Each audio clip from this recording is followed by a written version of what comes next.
Hello friends, welcome to my mini kitchen. আজ আমি আপনাদেরকে মোগলাই করে দেখাবো। তো ফার্স্টে আমি মোগলাইয়ের যে তরকারিটা হয় ওটা করে নিচ্ছি। তার জন্য আমি কড়াইতে তেলটা গরম করতে দিয়ে দিয়েছি। এখানে আমি জিরে ফোড়ন দিয়ে নেবো বেশ কিছুটা। তেলটা একটু ভালোভাবে গরম হতে দেবো, তারপরে ফোড়নের জিরেটা দিয়ে দেবো।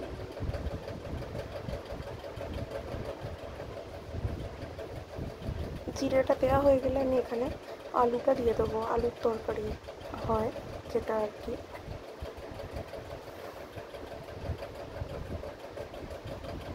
সামান্য নুন দিয়ে দিলাম যাতে আলুটা তাড়াতাড়ি সিদ্ধ হয়ে যায়। দিয়ে আমি ভালোভাবে এটাকে মিক্সড করে দিচ্ছি। আবারও নাড়িয়ে চাড়িয়ে মিক্সড করে দিলাম ভালোভাবে। তারপরে একটুখানি ভাজা হতে দেবো আলুটাকে। ভালোভাবে ভাজা হয়ে গেলে আমি পেঁয়াজ, রসুন, আদা এই তিনটের একটা পেস্ট বানিয়ে রেখেছিলাম। এই পেস্টটা আমি এখানে দিয়ে দিলাম। এটার সাথে ছোট এলাচ আর সামান্য কয়েকটা গোটা জিরে বাটাও ছিল। তো ভালোভাবে মিক্সড করার পর আমি এখানে জিরে, ধনে, শুকনো লঙ্কার গুঁড়ো, হলুদ, ভাজা মশলা আর একটু ম্যাগি মশলা নিয়েছিলাম, সেগুলো সব কিছু এখানে অ্যাড করে দিলাম। দিয়ে সামান্য জল দিয়ে কষাবো বলে জলটা দিলাম, নাহলে পুড়ে যেত মশলাটা, সেই জন্য জল দিয়ে কষালাম। এবার ভালোভাবে কষাতে হবে যতক্ষণ না মশলাটা থেকে পুরো তেল ছেড়ে দিচ্ছে, ততক্ষণে আলুটাও সেদ্ধ হয়ে যাবে। আমি এখানে টমেটো সস ইউজ করলাম। কেউ যদি চাইছেন টমেটো পিউরিও ইউজ করতে পারেন বা টমেটো চপড করেও দিতে পারেন।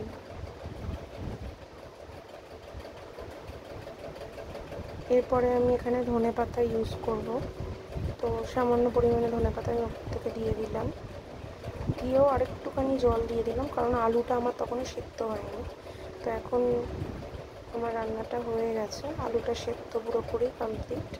তো গ্যাসটা নিভিয়ে আমি খানিকটা চিনেবাদাম ভাজা সেটাকে থেঁতো করে হাফ থেঁতো করে এটার মধ্যে দিয়ে দিলাম। দিয়ে ভালোভাবে আলুটার সাথে মিক্সড করে দিলাম।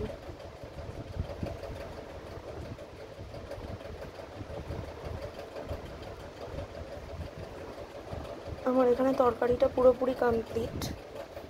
এবার আমি ময়দা মেখে আগে থেকেই ময়ন দিয়ে ময়দা মেখে একটা ডো বানিয়ে রেখে দিয়েছিলাম। এবার আবারও আমি মোগলাইয়ের পুরটা রেডি করব। এবার বাকি যে মশলাগুলো ওখানে ইউজ করেছিলাম সেগুলোই এখানে ইউজ হবে। গোটা জিরেটা আমি আবার ফোড়নে দিয়ে দিলাম।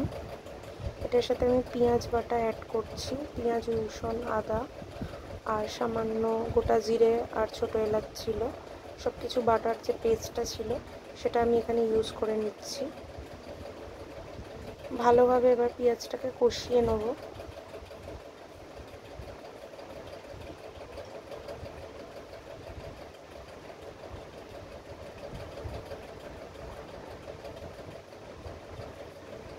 ভালোভাবে কষাতে হবে কিন্তু এখানে, যতক্ষণ না মশলাটা থেকে তেল ছাড়ে। তারপরে আমি সামান্য নুন আর চিনি স্বাদ অনুযায়ী অ্যাড করলাম। এখানে আমি কিছুটা কাঁচা লঙ্কাও অ্যাড করে দিচ্ছি। যদি কেউ চাইছেন ঝালটা কম খেতে তাহলে কাঁচা লঙ্কা নাও দিতে পারেন।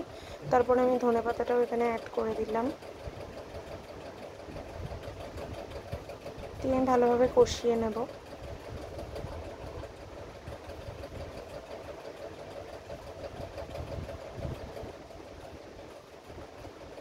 ভালোভাবে কষানো হয়ে গেলে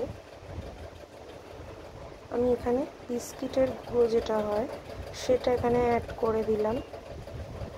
বিস্কিটের গুঁড়ো যদি না পাচ্ছেন তাহলে পাউরুটিটাকে শুকনো খোলায় ভেজে সেটাকেও মিক্সিতে গুঁড়িয়ে নিতে পারেন, সেটা দিলেও হবে।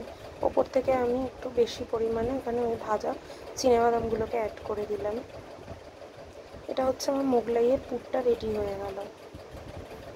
এরপরে আমাকে পাতলা করে রুটির সাইজের, বড় রুটির সাইজের বেলে নিতে হবে মোগলাইগুলোকে। তারপরে ওই যে মিশ্রণটা বানিয়েছিলাম চিনেবাদাম দিয়ে সেটার সাথে ডিমটাকে ভালোভাবে ফেটিয়ে নিতে হবে। দিয়ে একসাথে মিক্স করে নিতে হবে ডিমের সাথে।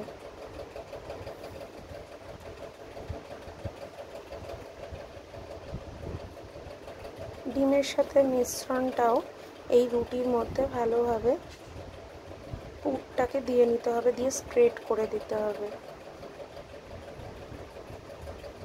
এই যে আমি এখানে পুরটা দিয়ে নিচ্ছিলাম মোগলাইয়ে, দিয়ে স্প্রেড করে দিচ্ছিলাম হাতে করে প্রেস করে করে।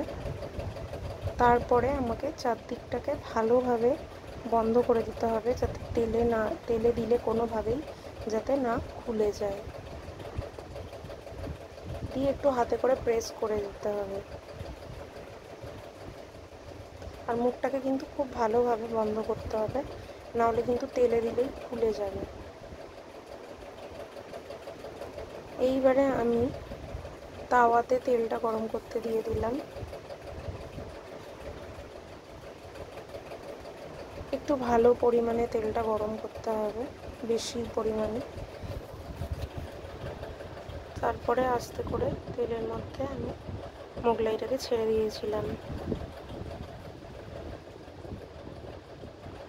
দিয়েও চারদিকটা একটু প্রেস করে করে দিতে হবে, যাতে ভেতরের পুরটা চারিদিকে স্প্রেড হয়েই থাকে। একটা দিক ভালোভাবে ভাজা করে নিতে হবে, তারপরেই অপর পিঠটা কিন্তু উল্টাতে হবে। একটু টাইম নিয়ে ভাজতে হবে, যাতে ভেতরটা অবধি ভালোভাবে সিদ্ধ হয় বা ভাজা হয়।